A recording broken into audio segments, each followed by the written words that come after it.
hidup saya ini adalah anugerah.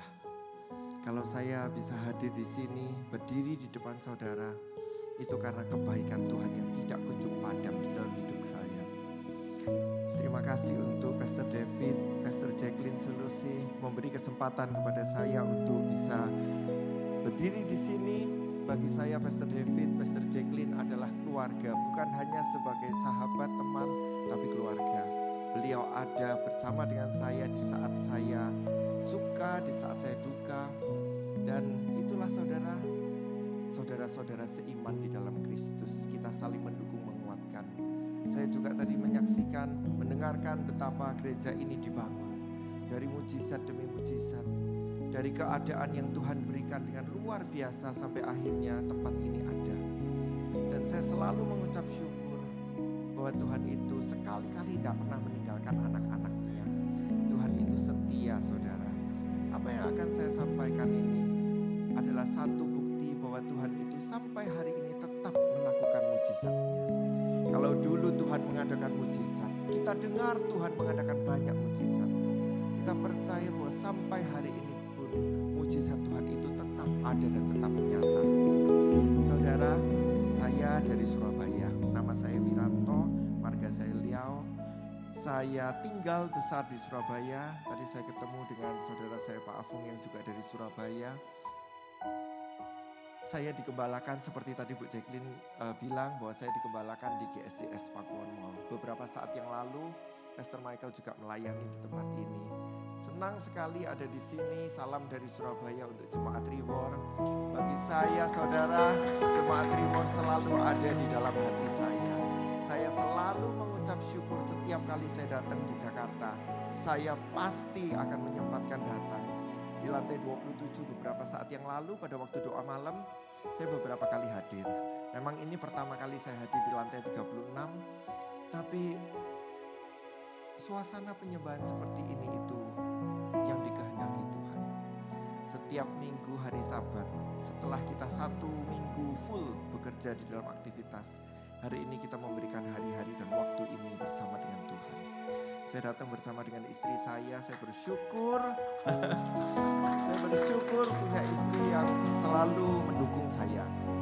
Bahkan pada waktu saya mau diangkat menjadi PDP pun istri saya ditanya apakah saya akan meninggalkan pekerjaan saya sebagai wira swasta pengusaha. Apa saya akan ikut full time? Saya bilang di dalam pekerjaan pun kita juga pelayanan. Tuhan menetapkan setiap orang lain-lain di tiap bidang-bidangnya.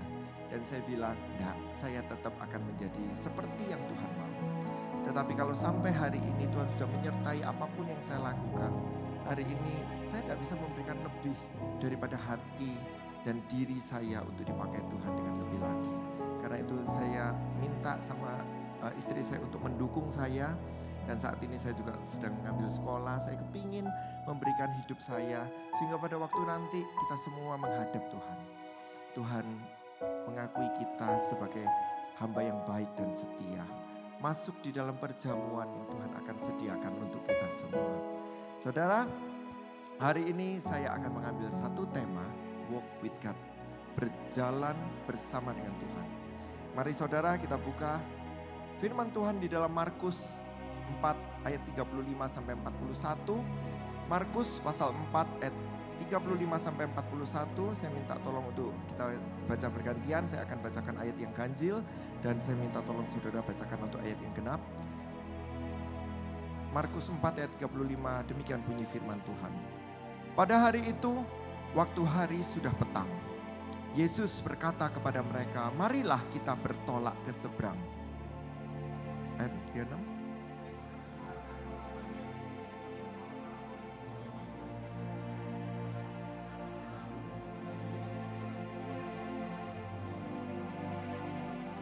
Lalu mengamuklah taufan yang sangat dahsyat dan ombak menyembur masuk ke dalam perahu sehingga perahu itu mulai penuh dengan air.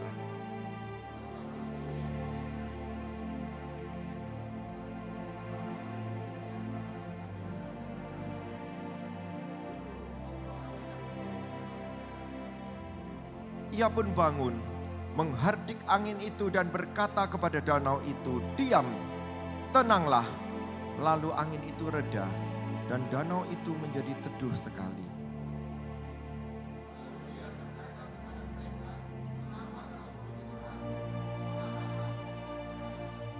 Sama-sama kita baca ayat yang ke-41. Mereka menjadi sangat takut dan berkata seorang kepada yang lain, "Siapa gerangan orang ini sehingga angin dan danau pun taat kepadanya?" Saudara, saya yakin bahwa kita sering kali baca ayat ini. Mungkin sudah dari tidak tahu berapa kali, 10 kali, 100 kali, berkali-kali mengenai Tuhan Yesus meneduhkan angin badai. Tetapi setiap kali kita baca firman yang sama sekalipun, kita bisa dapat hal-hal yang berbeda. Itulah bedanya firman Tuhan dengan buku cerpen, dengan buku komik, dengan buku novel biasa. Kalau buku-buku yang biasa kita baca, sekali dua kali kita sudah hafal apa itu isinya. Tetapi firman Tuhan berapa kali pun kita baca, firman itu akan berbicara kepada kita di dalam hal-hal yang berbeda. Saya baca ayat ini berkali-kali. Tapi pada waktu saya baca beberapa saat yang lalu, terutama pada waktu saya mengalami masalah, firman ini berbicara sesuatu yang lain di dalam hidup saya. Ini yang akan saya mau sharekan kepada Bapak Ibu Saudara sekalian. Kita tahu bahwa Tuhan itu berkuasa menghardik angin badai sehingga semuanya menjadi tenang. Dan kalau kita lihat historinya pada waktu pagi hari, cerita ini sudah mulai petang. Kalau kita lihat pada waktu pagi harinya, ketika murid-murid dan orang banyak itu sedang banyak berbondong-bondong mengikuti Tuhan Yesus. Tuhan ini mengadakan mujizat demi mujizat dari pagi. Dari mulai orang kusta yang disembuhkan. Kita tahu bahwa orang kusta itu adalah orang yang sangat menderita pada zaman itu. Karena mereka mempercayai bahwa kusta ini adalah penyakit yang kena kutuk. Mereka harus dipisahkan dari keluarganya. Dipisahkan dari sanak saudara, dari pasangannya, dari keluarganya, dari anak-anaknya. Jadi orang yang sakit kusta ini sangat menderita. Dan pada waktu dia ketemu dengan Tuhan Yesus, dia ngomong, "Tuhan, maukah engkau menyembuhkan aku?" Tuhan menyembuhkan. Dan murid-murid orang banyak ini sekalian mereka melihat bagaimana Tuhan itu membuat mujizat. Selesai dari penyakit kusta ini, Tuhan masuk di sebuah kota yang bernama Kapernaum. Ada seorang perwira yang datang. Hambanya sedang sakit. Dan perwira ini dia bilang, "Tuhan, jika engkau mau menyembuhkan, sembuhkan hambaku yang sedang sakit keras ini." Apa jawab Tuhan? Tuhan bilang, "Aku mau datang untuk menyembuhkan." Perwira ini dia bilang, "Tidak perlu. Asal Tuhan bersabda, dia akan sembuh. Sebab aku juga seorang atasan. Kalau aku berkata kepada bawahanku, datanglah, maka dia akan datang. Kalau dia berkata, pergilah, maka dia akan pergi." Jadi cukup Tuhan bersabda, imannya dia percaya bahwa hambanya akan sembuh. Dan apa yang terjadi? Begitu Tuhan bersabda, Tuhan menjumpai iman yang luar biasa di dalam diri perwira ini. Sekali lagi banyak orang yang menyaksikan perbuatan mujizat Tuhan.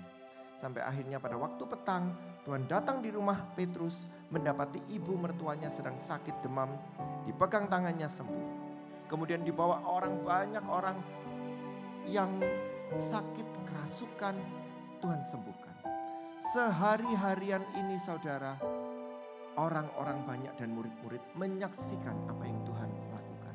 Sampai akhirnya pada waktu petang, pada waktu Tuhan Yesus minta untuk bertolak ke seberang, naik ke sebuah perahu, tiba-tiba di dalam ayat ini dikatakan, tiba-tiba sekonyong-konyong badai itu datang. Air menyembur masuk ke dalam perahu. Saudara, badai ini bukan badai yang biasa. Dan masalah ini adalah masalah yang menyangkut nyawa. Kalau air ini menyembur masuk terus, kapal menjadi berat, kemudian kapal ini tenggelam, maka murid-murid dan Tuhan Yesus pun juga akan binasa. Karena itu murid-murid ini gemetar, dia takut, mereka khawatir, dan mereka mencari di mana Tuhan Yesus ini. Dan kita tahu bahwa Tuhan Yesus itu sedang tertidur di tengah ombak yang demikian hebat, demikian di tengah air yang masuk. Tuhan Yesus tidur dengan pulas di sebuah gurita. Murid-murid membangunkan dia. Dan pada waktu murid-murid membangunkan dia, Tuhan bangun menghardik angin itu reda. Berapa banyak saudara, kita ini berjalan bersama dengan Tuhan. Kita ini ada di dalam rencana Tuhan. Murid-murid, siapa yang suruh bertolak? Tuhan Yesus yang minta bertolak. Murid-murid melihat dengan jelas segala yang dilakukan Tuhan. Tuhan berkuasa. Mereka melihat dengan mata kepala sendiri. Tapi pada waktu murid-murid ini mengalami badai yang mereka sendiri alami, mereka menjadi khawatir. Mereka menjadi ciut hati. Berjalan ada Tuhan di kapal itu. Tapi mereka takut sehingga mereka membangunkan Yesus. Saudara, di dalam mengiring Tuhan, kita pun seringkali menghadapi namanya masalah. Menghadapi badai. Seringkali kita tanya, Tuhan kenapa? Tuhan mengapa engkau izinkan? Tuhan kenapa kok begini? Jangan pernah curigai Tuhan. Kalau Tuhan sudah bertindak, semuanya pasti akan selesai. Tapi kalau Tuhan belum melakukan, karena waktunya belum tiba, akan ada waktu yang tepat yang akan Tuhan nyatakan kepada Bapak Ibu Saudara sekalian supaya masalah kita selesai dan Tuhan yang dipermuliakan. Saudara, pada waktu tahun 2020, kita semua mengalami yang namanya pandemi. Tidak ada yang tidak mengalami. Seluruh dunia mengalami pandemi. Saya pun mengalami pandemi. Salah satu perusahaan yang Tuhan percayakan untuk kami kelola, pada waktu zaman pandemi itu turun 90%. Ini turun omset loh saudara, 90%. Bukan turun 10%, turun 90%. Tinggal 10% pendapatannya. Saya bilang Tuhan, saya tidak tahu harus berbuat apa. Pada waktu pandemi kita semua tahu kita tidak bisa keluar rumah. Kita tidak boleh kemana-mana, kita harus stay di rumah. Kita harus bekerja dari rumah. Dan salah satu perusahaan ini adalah perusahaan yang bergerak di bidang outdoor, di bidang advertising, di bidang entertain. Jadi pada waktu itu siapa yang mau mengadakan acara? Siapa yang mau promosi? Tidak ada, orang tidak boleh kumpul di luar sana. Sehingga drop 90%. Tapi saya bilang sama Tuhan, Tuhan aku ini anakmu. Aku ingin melihat ada perbuatan nyata yang ajaib yang Tuhan berikan.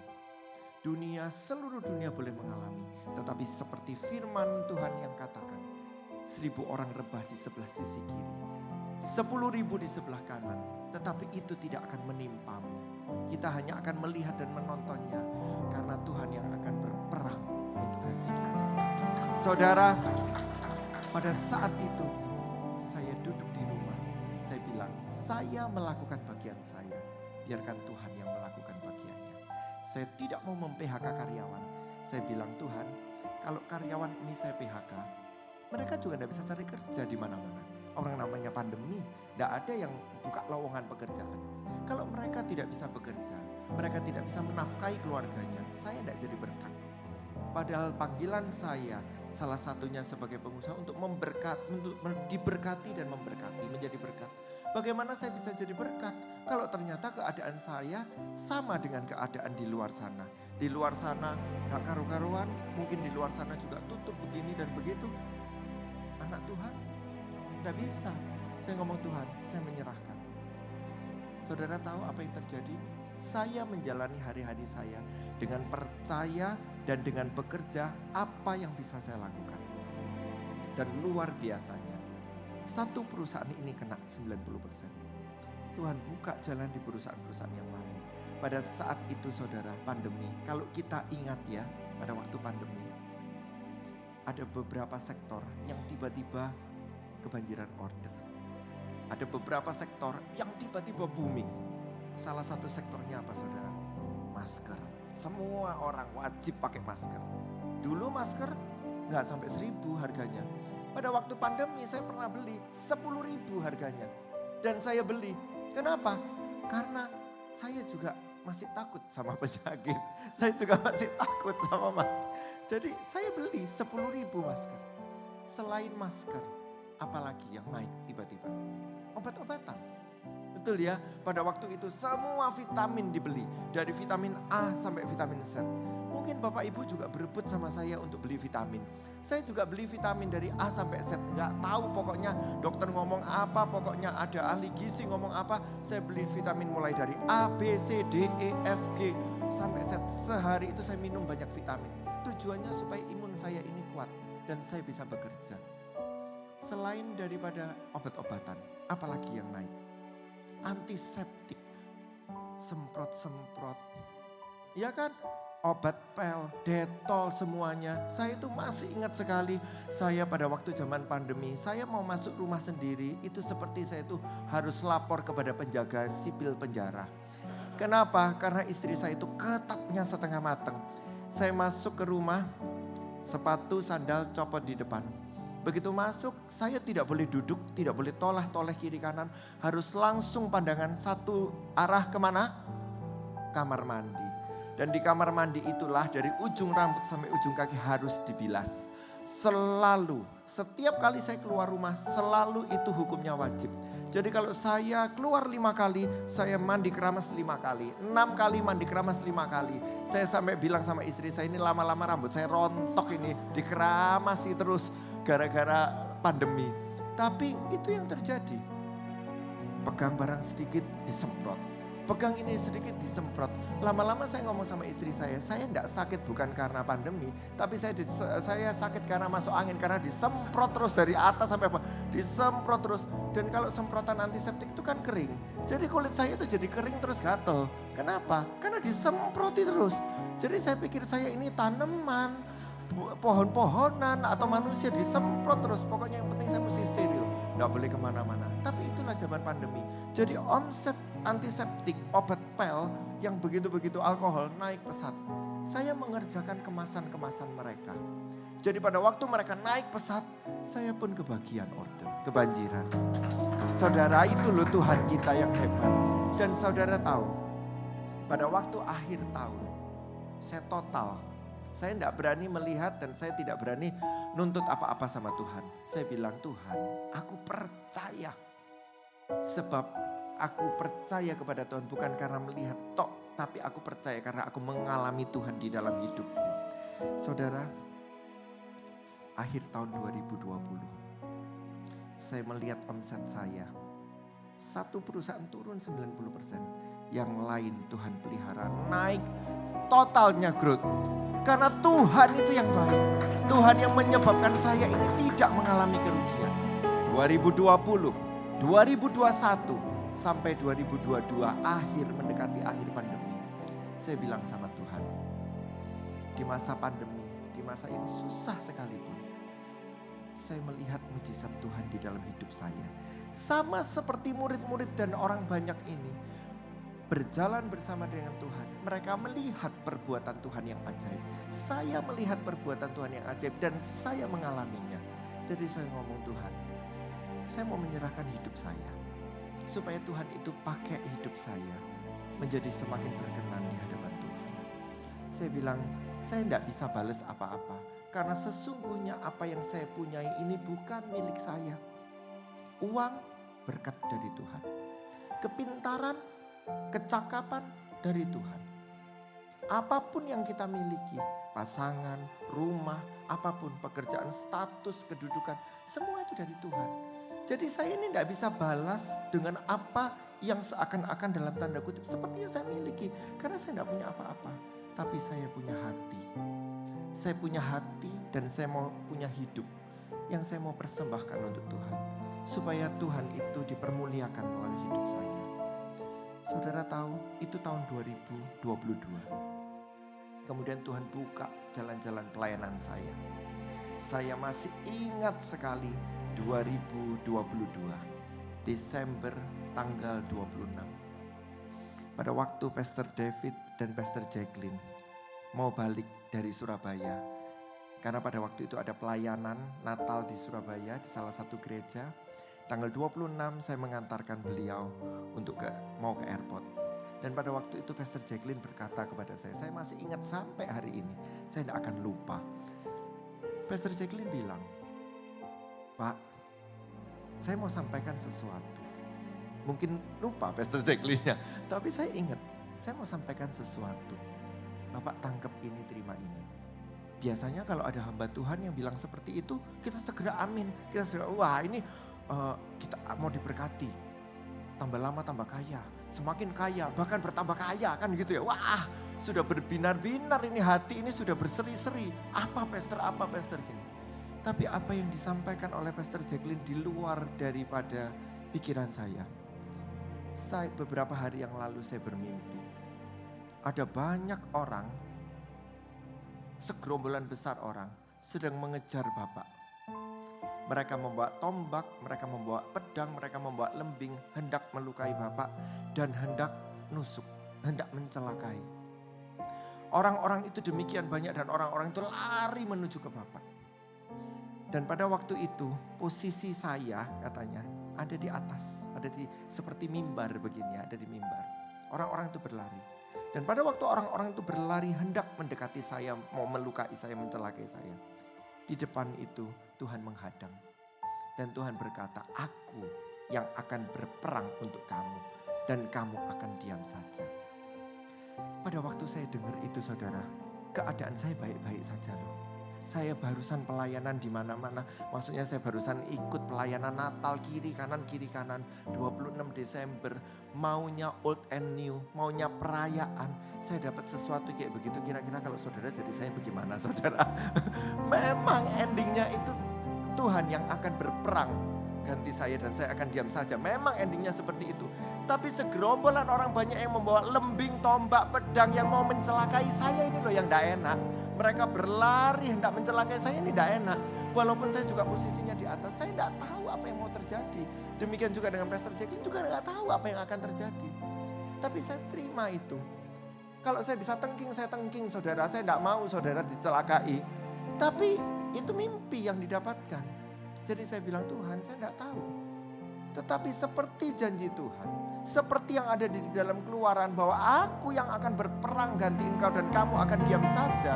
Itu yang akan terjadi pada diriku pada saat aku mengalami masalah dan hambatan. Saya klaim sepanjang sisa 2022. Sampai old and new pun sekalipun. Di tengah malam jam 12 malam saya berdoa tetap dan masih berdoa Tuhan. Saya percaya kepada Tuhan. Apapun boleh terjadi, tapi jangan pernah ambil rohmu daripadaku. Jangan pernah ambil penyertaanmu daripada aku. Aku mau ikut engkau. Selamat aku ini bisa ikut, aku akan ikut sampai selamanya. Saya berdoa seperti itu. Dan saudara tahu, benar tepat seperti yang dikatakan. 2023, 2 Januari, perusahaan saya digoncang. Ada begitu banyak orang yang mau menghancurkan keluarga saya, pekerjaan saya, perusahaan-perusahaan saya. Dan gelombang itu semakin lama semakin besar. Masalah demi masalah itu semakin lama semakin luar biasa. Sampai akhirnya pada waktu itu saya berkata, Tuhan, kenapa? Di tengah-tengah saya, di puncak pelayanan saya. Di tengah-tengah 2022 saya menyerahkan diri untuk dipakai sama Tuhan. Tuhan buka pelayanan saya dan saya melakukan pelayanan. Tapi kenapa 2023 Tuhan izinkan ada masalah yang besar masuk di dalam hidup saya. Seakan-akan kalau menuruti daging saudara, saya tidak terima. Menurut daging. Tapi saya mau ikut apa kata Tuhan. Bukan apa kata diri saya. Bukan apa kata manusia. Banyak orang yang menyarankan begini. Saya berdiam diri. Saya banyak berdiam diri. Saya banyak tanya sama Tuhan. Saya singkat ya, nanti jam 2 saya akan ceritakan dengan detail untuk yang bagian ini. Tapi karena waktu saya singkat, singkatnya selama 3 bulan. Saya ini mengurung diri. Saya tidak melakukan pelayanan apa-apa. Saya diam di rumah. Saya cuma menangis berlutut. Minta pertolongan Tuhan untuk saya menyelesaikan masalah ini. Karena setiap kali saya mengandalkan manusia, saya pikir orang ini bisa nolong saya.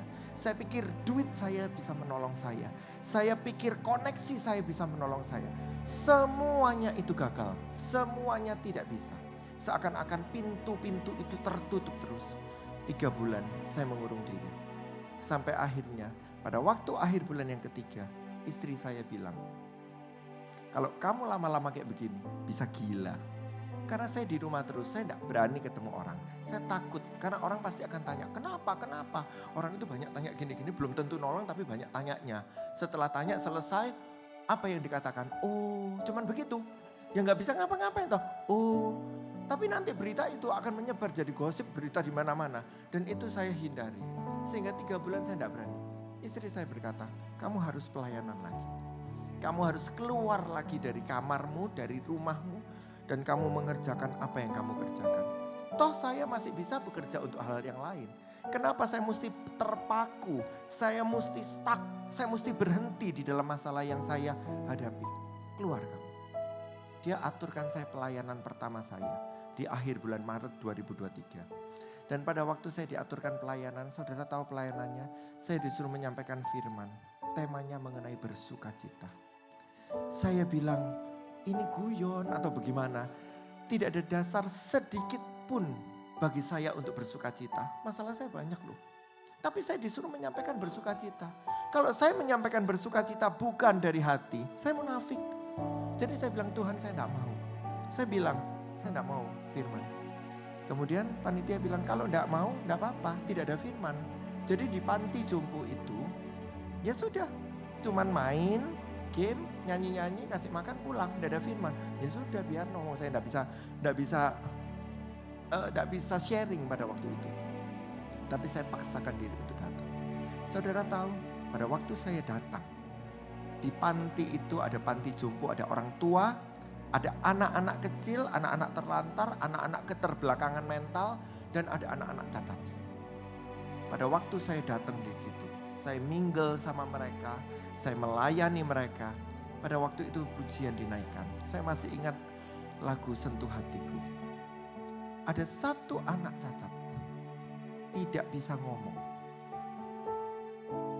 Dia kalau ngomong itu suaranya cuman keluarnya itu cuman begitu, nggak bisa ngomong dia. Tapi pada waktu WL-nya itu nantang, siapa yang mau menyembah bagi Tuhan? Anak ini maju. Dari belakang saya lihat apa yang akan dilakukan anak ini. Dan saudara tahu anak ini maju, ngambil mic, dia angkat tangan, dia tutup mata, dia menyembah. Dan yang keluar dari mulutnya bukan nyanyian, bukan lagunya Maria Sandi. Tetapi dia yang keluar dari mulutnya dia adalah kata dia menyembah. Di situ saya menangis, saudara. Di tengah cacat, keterbatasan yang dia miliki. Memang dia kepingin dilahirkan cacat. Memang dia kepingin dilahirkan tidak bisa ngomong. Tidak ada orang yang kepingin dilahirkan seperti itu. Tetapi di dalam keadaannya yang seperti itu pun, dia masih memberikan hatinya untuk Tuhan. Saya percaya malaikat di surga, saya percaya Tuhan melihat bukan dari mulutnya, bukan dari nada yang keluar dari mulutnya, tapi malaikat di surga, Tuhan itu berkenan terhadap hatinya yang menyembah Tuhan. Berapa banyak saudara, kita ini diberi suara yang indah, diberi tampang yang baik, diberi kesempurnaan di dalam tubuh. Tapi pada waktu kita menyembah asal-asalan. Pada waktu kita memuji Tuhan, mulut berbicara, pikiran kemana-mana, hati tidak ada di sini. Anak ini saudara, itu mencelikkan mata saya. Pada waktu saya melihat anak ini saya menangis. Masalah saya tidak ada seujung kukunya masalah anak ini. Saya dilahirkan tidak cacat. Anak ini di tengah kecacatannya, dia masih bisa memuji Tuhan. Dia tidak malu, dia mendemonstrasikan betapa dia mencintai Tuhan. Dari situ saya bilang, Tuhan, masalah saya ada, betul. Tetapi saya punya Tuhan yang jauh lebih besar daripada masalah saya. Saya punya Tuhan yang jauh mengatasi segala sesuatu yang saya alami. Dan pada waktu itu saya ngomong, Tuhan, ampuni aku. Saya menyampaikan firman sukacita itu betul-betul bersukacita pada saat itu. Dan itu pertama kalinya sejak masalah yang paling berat di dalam hidup saya. Pada waktu selesai saya pelayanan, saya pulang ke rumah, perspektif saya sudah berubah. Saya tidak menangisi lagi masalah saya, tetapi saya mengerjakan apa yang saya bisa lakukan karena saya percaya Tuhan pasti akan selesaikan masalah saya. Tapi hari ini aku akan melakukan bagianku untuk terus bekerja dan melayani Tuhan. Keluar dari tempat itu terus saya melakukan pekerjaan-pekerjaan saya. Dan saudara tahu, saya tidak berharap lagi sama manusia. Di depan ada jalan, saya bilang, Tuhan, kalau ini memang adalah jalan Tuhan, pasti akan terbuka. Tapi kalau enggak, tetap saya tidak akan kecewa sama Tuhan. saya melakukan sampai akhirnya di saat saya tidak menduga kapan itu waktunya. Tuhan itu buka jalan seperti membalik telapak tangan. Persis seperti lagu tadi. Waktu Tuhan itu kita tidak tahu. Tapi pada waktu-waktunya Tuhan itu sudah diberikan. Seperti membuka telapak tangan. Selesai. Pada waktu selesai. Orang-orang yang dulu mencemoohkan saya. Orang-orang dulu yang ngomong, di mana Tuhanmu? Katanya pelayanan. Katanya kamu dicintai Tuhan. Di mana Tuhanmu? Kok sekarang Tuhanmu membiarkan kamu? Orang-orang itu semuanya itu tidak bisa ngomong. Karena mereka melihat bagaimana Tuhan berperkara di dalam hidup saya. Dan saudara tahu, sekian bulan saya tidak bisa kerja. Sekian bulan saya suffer menderita. Sampai hari ini Tuhan tidak pernah berhutang. Tuhan kita tidak pernah berhutang dan Dia mengembalikan segala sesuatunya berlipat kali lipat. Karena kita punya Allah yang luar biasa. Allah yang setia, yang sanggup menggenapi setiap janjinya. Di dalam 2 Korintus dikatakan, sebab hidup kami ini adalah hidup karena percaya dan bukan karena melihat. Saudara, ada satu cerita yang sampai hari ini nancep di tempat saya, di hati saya. Suatu hari ada seorang anak kecil berjalan-jalan bersama dengan papanya.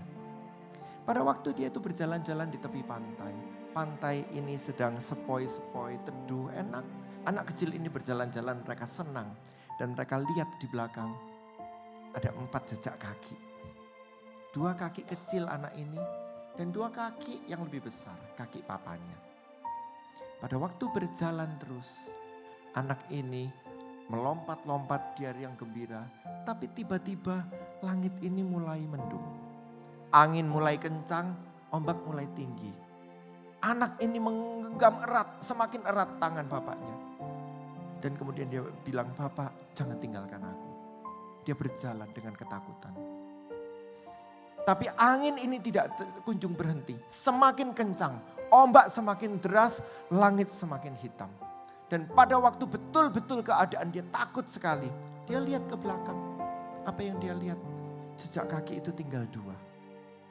Pada waktu itu anak ini berkata, "Bapak, kemana engkau? Mengapa pada saat semuanya tenang, semuanya aman, engkau berjalan bersama dengan aku? Tapi pada waktu ada badai yang demikian besar, engkau meninggalkan aku dan aku berjalan sendiri." Bapak ini berkata, "Lihat, telapak siapa yang ada di belakang situ? Telapakmu atau telapakku?" Anak ini melihat. Dia melihat telapak yang besar. Dan dia melihat, "Tuhan, Bapak, ini telapakmu. Kalau begitu di mana aku?" Bapaknya menjawab, "Aku tahu bahwa kamu tidak sanggup berjalan di tengah badai, di tengah keadaan seperti ini. Karena itu aku mengangkat kamu, aku menggendong kamu di dalam pelukanku. Aku berjalan menghadapi badai ini, mengarungi semua ombak yang deras. Dan aku menggandeng kamu supaya kamu aman tenang di dalam pelukanku." Anak ini berkata, "Bapa, terima kasih. Aku tenang di dalam pelukanmu." Itu yang saya ingat sampai hari ini. Pada saat kita semua, saudara mungkin juga mengalami banyak hal. Kita tidak bisa berjalan sendiri. Tapi Bapak kita itu yang gendong. Pada waktu Tuhan itu yang gendong kita. Kita ini aman di dalam perlindungan Tuhan. Saudara, Yesaya 41 ayat 10 berkata, "Janganlah takut, sebab aku menyertai engkau. Janganlah bimbang, sebab aku ini Allahmu. Aku akan meneguhkan, bahkan akan menolong engkau. Aku akan memegang engkau dengan tangan kananku yang membawa kemenangan." Saat menghadapi masalah, saya catat dan saya praktekkan ada 3 hal yang saya lakukan. Yang pertama, saya akan terus memandang dan melekat kepada Tuhan. Karena pada saya melihat melekat kepada Tuhan. Di dalam firman Tuhan disebutkan, sungguh yang melekat kepadaku, aku akan meluputkan engkau. Aku akan menjauhkan engkau dari segala masalah. Kalau kita lihat masalah kita, saudara, setiap orang hidup kita pasti punya masalah. Tidak mungkin kita tidak ada masalah. Tapi kalau kita lihat masalah itu, kita zoom masalah ini akan semakin besar karena ada di depan kita. Tapi pada waktu kita lihat Tuhan yang ada di depan kita, masalah itu akan menjadi kecil. Tuhan yang akan besar di depan kita. Dan pada waktu itu saya terus melihat kepada Tuhan. Karena saya tahu Tuhanku itu jauh lebih besar daripada masalahku. Yang pertama, kita pandang terus melekat kepada Tuhan. Yang kedua, tetaplah mengucap syukur di dalam segala hal. 1 Tesalonika berkata, mengucap syukurlah dalam segala hal. Karena itulah yang dikehendaki Allah di dalam Kristus Yesus bagi kamu. Itu perintah Tuhan, mengucap syukur. Daripada kita bersungut-sungut, kita mengucap syukur. Tanda kita percaya. Kalau kita masuk di dalam padang gurun, sebetulnya ada hal besar yang menanti kita, yang Tuhan sudah siapkan. Kalau saya tidak mengalami padang gurun saya hari ini tidak tahu apa itu pengampunan. Saya tidak tahu apa itu disakiti, dikhianati. Nanti saya akan ceritakan bagaimana saya itu dikhianati dengan orang yang paling dekat sekalipun. Pada waktu saya tidak berdaya, orang itu bisa meninggalkan loh. Makanya saya itu ingat sekali apa yang dikatakan Pastor Jacqueline pada waktu di dalam Insta. Kalau kita mau tahu siapa sahabat kita sejati, jangan pada waktu kita senang. Jangan tunggu pada waktu kita banyak uang. Jangan tunggu pada waktu keadaan kita baik-baik saja. Semua akan datang. Tapi pada waktu kita ada di titik nadir paling bawah, di dalam lembah kekelaman kita, siapa yang datang kepada kita? Siapa yang bersama dengan kita? Itu loh yang Tuhan tempatkan. Itu loh teman sejati untuk kita. Yang kedua, mengucap syukur di dalam segala hal. Yang ketiga, di dalam tinggal tenang dan percaya letak kekuatan kita. Yesaya 30 ayat 15 dikatakan, dalam tinggal tenang dan percaya itulah letak kekuatanku. Tenang, apapun yang terjadi. Saya ingat pada waktu Petrus itu berjalan di atas air. Dia keluar dari perahunya seperti yang diperintahkan Yesus. Dia berjalan, betul-betul berjalan di atas air. Kapan dia mulai tenggelam? Pada waktu dia tidak tenang. Pada waktu dia gopoh. Pada waktu dia merasakan ada angin. Pada waktu dia melihat keadaan kenyataan. Pada waktu itu dia tenggelam. Karena itu dalam tinggal tenang. Dan percaya akan Tuhan. Letak kekuatan kita. Siang hari ini saudara, saya akan tutup dengan satu cerita. Cerita ini kisah nyata. Ada seorang pengusaha penumpang dari Alaska. Dia mau pulang ke rumahnya di salah satu kota di pantai timur Amerika.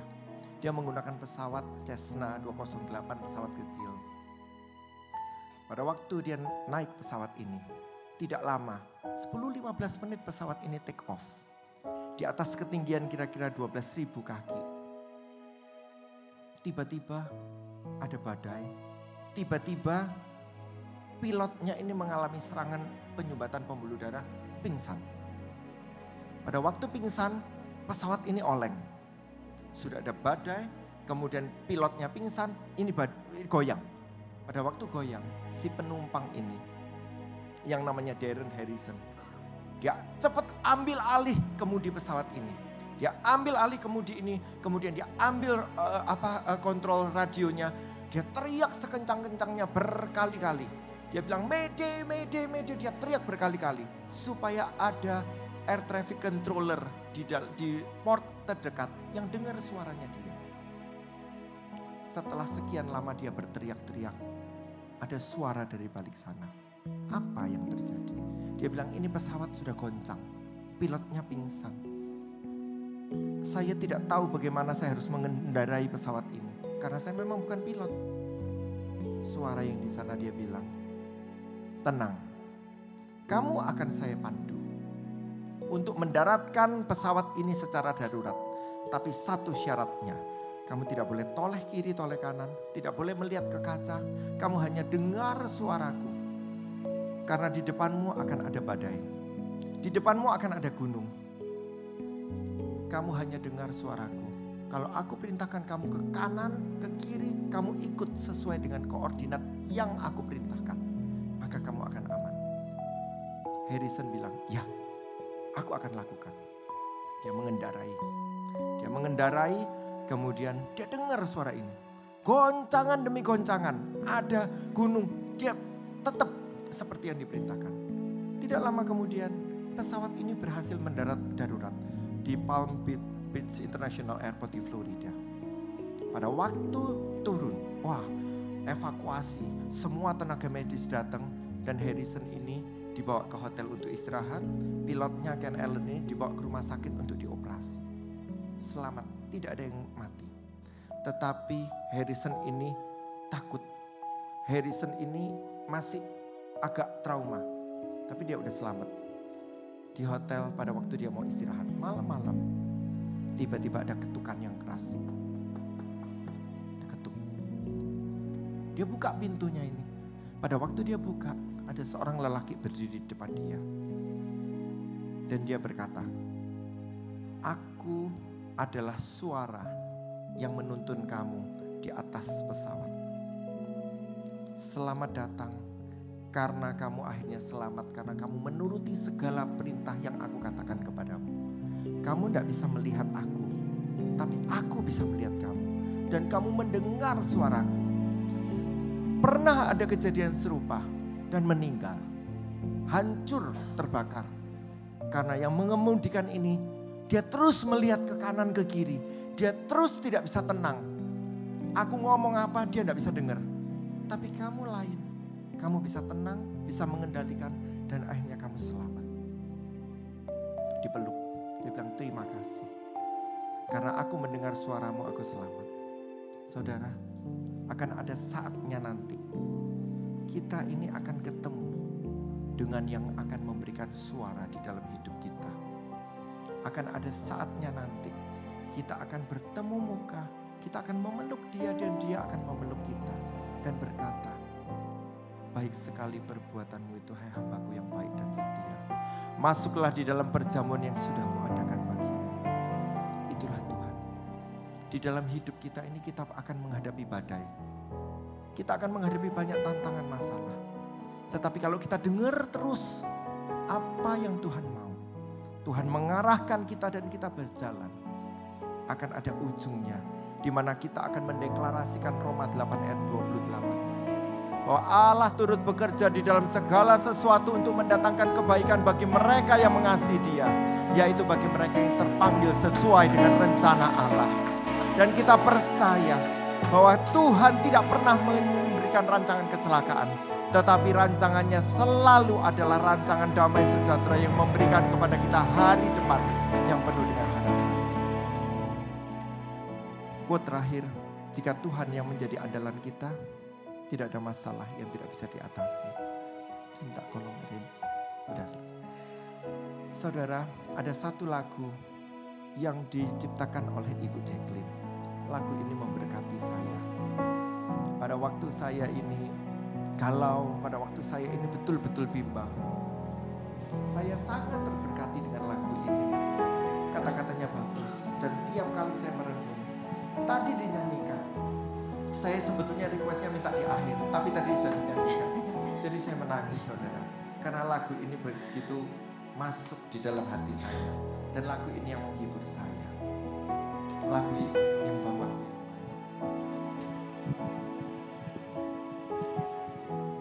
Bapakku yang baik.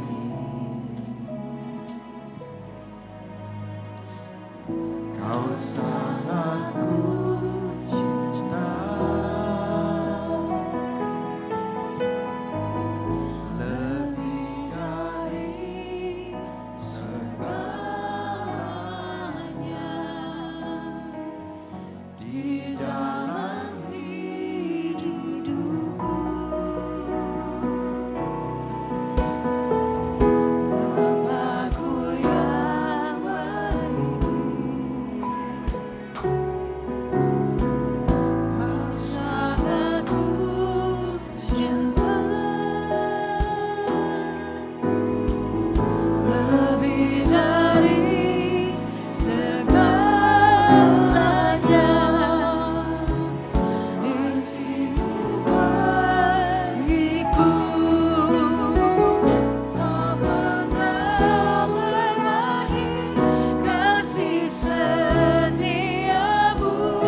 badai apa yang sedang saudara alami.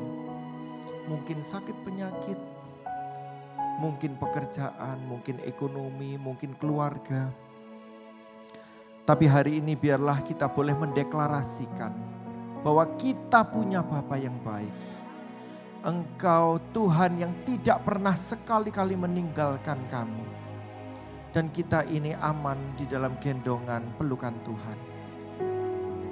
Kalau hari ini kita punya masalah, ungkapkan semuanya itu kepada Tuhan.